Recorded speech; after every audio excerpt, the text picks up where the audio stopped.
नमस्कार, आप देख रहे हैं तेज लाइव न्यूज। मैं हूं आपके साथ महिमा शर्मा। शुरुआत करते हैं आज की बड़ी खबरों से। इस वक्त की बड़ी खबर बुलंदशहर से, जहां बुलंदशहर में सावन माह की कांवड़ यात्रा को लेकर पुलिस प्रशासन की तैयारियां पूरी। एसएसपी ने 59 पुलिस बाइक रैली को दिखाई हरी झंडी। सभी टीमें 59 सेक्टरों में कांवड़ मार्गों का भ्रमण करेंगी। कांवड़ियों की सहायता के लिए विशेष व्यवस्था। जनपद में 200 से अधिक खाद्य शिविर लगेंगे। यातायात व्यवस्था के लिए जनपद को 5 सुपर जोन, 19 जोन और 59 सेक्टरों में बांटा गया। हर सेक्टर में एडिशनल एसपी, सीओ रैंक के अधिकारी, इंस्पेक्टर और संबंधित विभागों के अधिकारी रहेंगे तैनात। किसी भी समस्या का होगा तत्काल समाधान। कांवड़ मार्गों पर 5000 से अधिक सीसीटीवी कैमरों से होगी निगरानी। डीएम, एसएसपी, एएसपी समेत वरिष्ठ अधिकारियों को मोबाइल पर भी रहेगा लाइव एक्सेस। जनपद के 8 प्रमुख गंगा घाटों पर बैरिकेडिंग, पूरी बिजली, गोताखोर, नाव और अतिरिक्त पुलिस बल की व्यवस्था। 2500 से अधिक पुलिसकर्मी और पीएससी की कई कंपनियां रहेंगी तैनात। पीएससी के गोताखोर भी रहेंगे मौजूद। इस बार गंगा एक्सप्रेसवे का भी होगा उपयोग। ट्रैफिक डायवर्जन से यातायात व्यवस्था रहेगी सुचारू। हर थाने में बनाया गया कांवड़ रजिस्टर। प्रत्येक जत्थे का रूट, डीजे, ऊंचाई और अन्य सभी विवरण होगा दर्ज। देखिए, जैसा कि आप विज्ञ हैं कि 30 जुलाई से हमारा पवित्र श्रावण मास स्टार्ट हो रहा है। उसको दृष्टिगत रखते हुए विगत 1 माह से लगभग तैयारियां चल रही थी। उसी को ध्यान में रखते हुए उसके एक उपक्रम के रूप में मोटरसाइकिल दस्ता को आज पुलिस लाइन से रवाना किया गया, जो जनपद के विभिन्न 59 सेक्टर्स में जा कर के ये अपने अपने लोकेशंस पे लगातार मौजूद रहेंगे और वहाँ से गुजरने वाले कांवड़ियों का मार्गदर्शन भी करेंगे, सहयोग भी करेंगे। और वहाँ पे अगर किसी आकस्मिकता होती है तो वहाँ पुलिस संबंधी जो भी आवश्यकता कार्रवाई है उसको भी करेंगे। इसके लिए इनके लगातार ब्रीफिंग भी चल रही है, पॉइंट टू पॉइंट।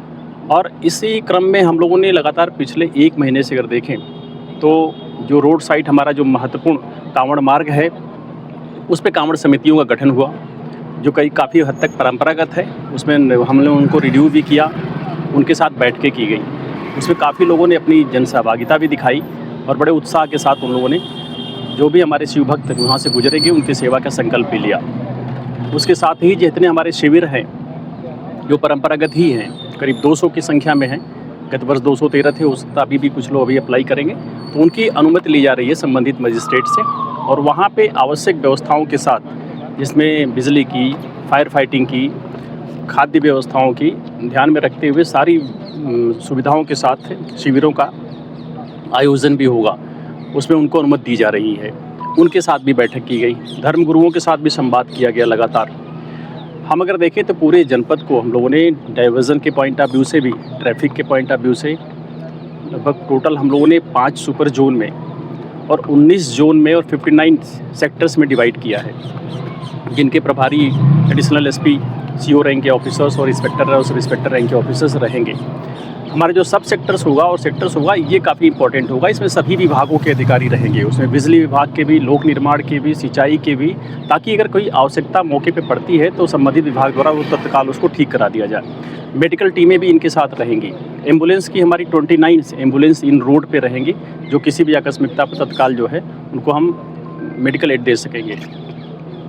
क्योंकि बुलंदशहर में घाट काफ़ी संख्या में, कम से कम 8 घाट तो हमारे बहुत ही महत्वपूर्ण हैं, जो बहुत अच्छी संख्या में रन करते हैं। उन पे लगातार बैरिकेटिंग्स, अभी हम और डीएम साहब भी गए थे, लगातार भ्रमण कर रहे हैं हम लोग। और पानी क्योंकि थोड़ा घट बढ़ रहा है तो उसको ध्यान में रखते हुए जल के अंदर की बैरिकेटिंग, ऊपर की बैरिकेटिंग, प्रकाश की व्यवस्थाएं, गोताखोर की व्यवस्थाएं, उनसे संबंधित नाविक की व्यवस्थाएं, ये लगातार की जा रही हैं। अभी भी हम लोगों ने कुछ रेनकोट भी मंगाए हैं, टार्च और ड्रैगन लाइट भी मंगाई गई है, वो भी थानों पर और संबंधित जगहों पर वितरित कर दिया गया है। हमें अतिरिक्त फोर्स भी मिली है पीएससी की, और फ्लड की भी हमें कंपनियां मिली हैं, जिनको हम घाटों पर डिप्लॉय करेंगे।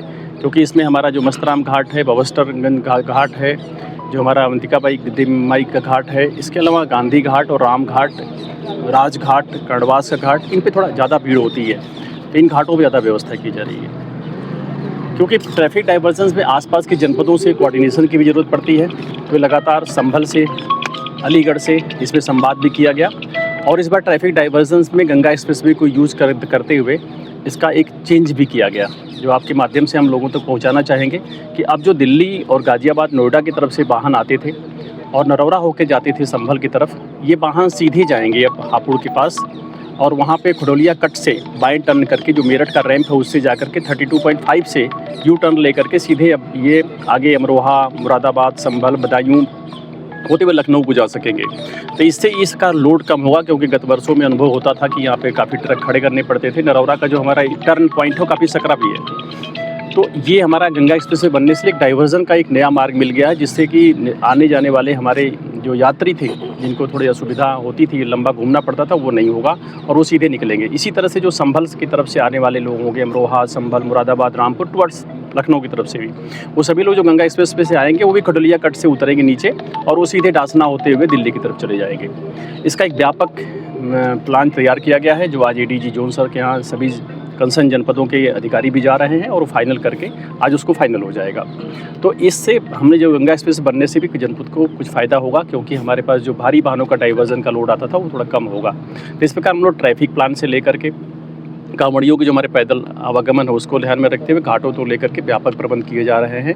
इसको लेकर के हम लोगों ने बीट लेवल पे हर थाना क्षेत्र से किस बीट से कांवड़ियों का कौन सा जत्था कहाँ जा रहा है और उनके साथ कौन सा डीजे बुक है, इसके भी रजिस्टर बनाए हैं। हर थाने पर एक कांवड़ रजिस्टर बना, जिसमें एंट्री है कि अगर हमारा जत्था कोई जा रहा है तो उसके साथ डीजे कहाँ का बुक हुआ है और वो लोग किन रास्तों से जाएंगे, क्योंकि अमूमन ये रास्ता मेरठ होते हुए हरिद्वार का अख्तियार करते हैं, कुछ गढ़ जाते हैं लोग काफ़ी, और कुछ लोग अमरोहा होकर बिजनौर होकर के भी जाते हैं हरिद्वार। तो उनके रास्तों को डिफाइन करते हुए 3 कैटेगरी की लिस्ट भी बनाई गई है और हम सभी से अनुरोध भी किए हैं कि जाकर के रास्तों में या चाहे डीजे हैं चाहे हमारे कांवड़ संघ, कोई भी ऐसी गतिविधियां न करें जो शासन प्रशासन के दिए गए निर्देशों के इतर हो और जिससे किसी प्रकार की समस्या पैदा हो। मुझे उम्मीद है सभी लोग उसका अनुपालन करेंगे और ये त्यौहार हम लोग बिल्कुल हर्षोल्लास से मनाएंगे।